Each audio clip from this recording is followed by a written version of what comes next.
Hello नमस्कार दोस्तों, मैं हूं राजीव और आप देख रहे हैं इस वक्त झारखंड अपडेट। दोस्तों चलिए शुरू करते हैं आज के इस सेशन को।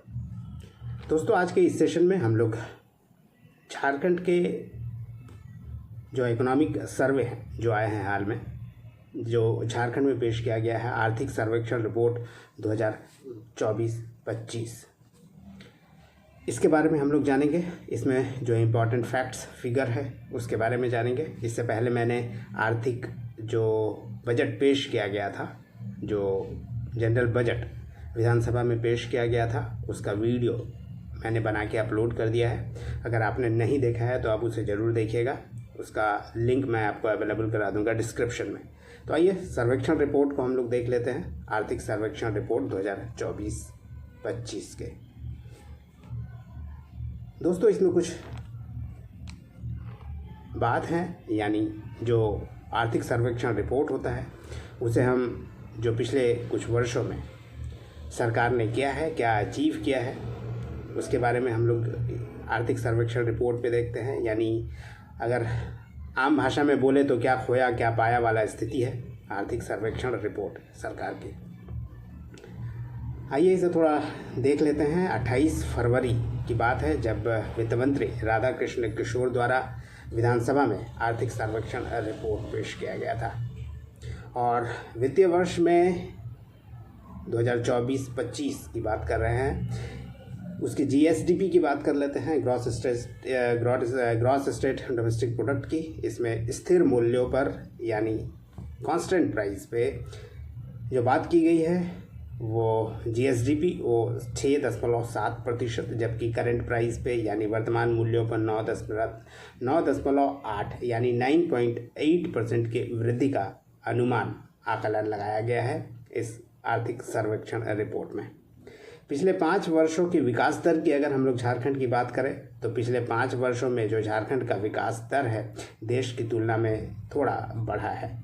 देश का जो सकल घरेलू उत्पाद है उसके प्रतिशत के रूप में अगर हम जानते हैं तो राज्य का जीएसडीपी 2019-20 में 1.54% था, जो कि अब बढ़कर 23-24 में 1.56% हो गया है, यानी 0.02% कह सकते हैं कि बढ़ा है, थोड़ा सा बढ़ा है। इसके अलावा झारखंड बजट के आकार की बात कर ले तो झारखंड का जब गठन हुआ था यानी 2000 में, उसके बाद जो पहला बजट पेश किया गया था वो 6067 करोड़ का था। और 2023-24 में बजट 1.07 और चालू वित्तीय वर्ष में 1.28 लाख करोड़ रुपए का था। और अभी जो बजट पेश किया गया है 25-26 के लिए 1,45,000 का, वो भी इसमें आप शामिल कर सकते हैं, उसे भी याद रखिए। ये चारों झारखंड बजट का आकार इस प्रकार बढ़ता गया है। वहीं पर कैपिटा इनकम यानी प्रति व्यक्ति आय की बात करें झारखंड के लोगों की तो स्थिर मूल्यों पर कांस्टेंट प्राइस पे 68,612 का अनुमान लगाया गया है। वहीं करंट प्राइस पर यह 1,14,271 रुपये तक पहुंचने का अनुमान लगाया गया है इसमें। और प्रति व्यक्ति आय में अगर हम रैंकिंग की बात कर ले झारखंड की तो झारखंड स्टेट का जो रैंकिंग है 28 राज्यों में वो 26वां रहा है। और झारखंड गठन के वक्त भी यही स्थिति था, यानी 28 राज्यों में 26वां स्थान था प्रति व्यक्ति आय के मामले में। और झारखंड इस मामले में सिर्फ बिहार और उत्तर प्रदेश से आगे है, यानी 27वां 28वां नंबर जो है बिहार और उत्तर प्रदेश का है।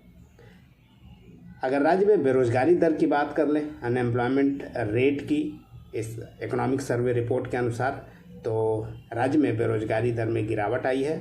2017-18 में राज्य में बेरोजगारी दर 7.7% थी, जो अब 23-24 में गिरकर मात्र 1.3% रह गई है। इसके अलावा राज्य में खाद्य सुरक्षा और पोषण की भी बात कर लेते हैं। राज्य में फूड सिक्योरिटी एंड न्यूट्रिशन के मामले में झारखंड मजबूत हुआ है। 2024-25 में प्रति व्यक्ति धान की उपलब्धता 107 किलोग्राम से अधिक होने का अनुमान लगाया गया है। वहीं 2029-30 तक झारखंड की अर्थव्यवस्था का अनुमान 10 लाख करोड़ का हो गया है, यानी ये लक्ष्य भी है झारखंड सरकार का। वहीं क्षेत्रीय विकास की बात कर ले तो द्वितीय क्षेत्र यानी सेकेंडरी सेक्टर में सबसे तेज गति से विकास हुआ है, वहीं प्राथमिक क्षेत्र यानी प्राइमरी सेक्टर में सबसे कम दर से विकास हुआ है। दोस्तों, ये जो क्षेत्रीय विकास होता है ये 3 तरह का विकास होता है जो सरकार आकलन करती है। पहला होता है प्राइमरी, दूसरा होता है सेकेंडरी और तीसरा होता है टर्शियरी। शॉर्ट में बता दें उन लोगों के लिए जो नहीं जानते हैं, प्राइमरी जो सेक्टर होता है उसमें खासकर जो प्राकृतिक संसाधन होते हैं, नेचुरल रिसोर्सेस, उसका प्रयोग करके कोई भी वस्तु बनाया जाता है, जैसे कि कृषि हो गया या फिर वानिकी हो गया यानी फॉरेस्ट्री जिसे कहते हैं, एनिमल हस्बेंड्री यानी पशुपालन, माइनिंग, ये सारे जो हैं प्राइमरी सेक्टर में आते हैं। वहीं सेकेंडरी सेक्टर की बात करें तो सेकेंडरी सेक्टर में विनिर्माण, जिसे इंग्लिश में मैन्युफैक्चरिंग सेक्टर कहते हैं, वो सेकेंडरी का हिस्सा है। जो बड़ी बड़ी कंपनियां हैं वो इसके उदाहरण हैं। वहीं टर्शियरी सेक्टर यानी तृतीयक क्षेत्र की बात करें तो इसमें सर्विसेज की बात करते हैं, जो भी सर्विसेज वाला सेक्टर है, जैसे मान लीजिए ट्रेड है, परिवहन है यानी कम्युनिकेशन भी कह सकते हैं, ट्रांसपोर्ट, बैंकिंग सर्विसेज, इंश्योरेंस या एजुकेशन, ये सारा जो एग्जाम्पल्स है वो टर्शियरी सेक्टर का है। इस हिसाब से द्वितीयक जो क्षेत्र है सेकेंडरी सेक्टर, इसमें सबसे तेज़ गति से विकास हुआ है यानी मैन्युफैक्चरिंग सेक्टर में तेज़ गति से विकास हुआ है। वहीं प्राथमिक सेक्टर में उतना विकास नहीं हुआ है। प्राथमिक सेक्टर यानी प्राकृतिक संसाधनों से जो प्रयोग करके वस्तुएं बनाई जाती हैं उस सेक्टर में। वहीं राज्य का जीएसडीपी के बारे में थोड़ा सा बात कर लेते हैं।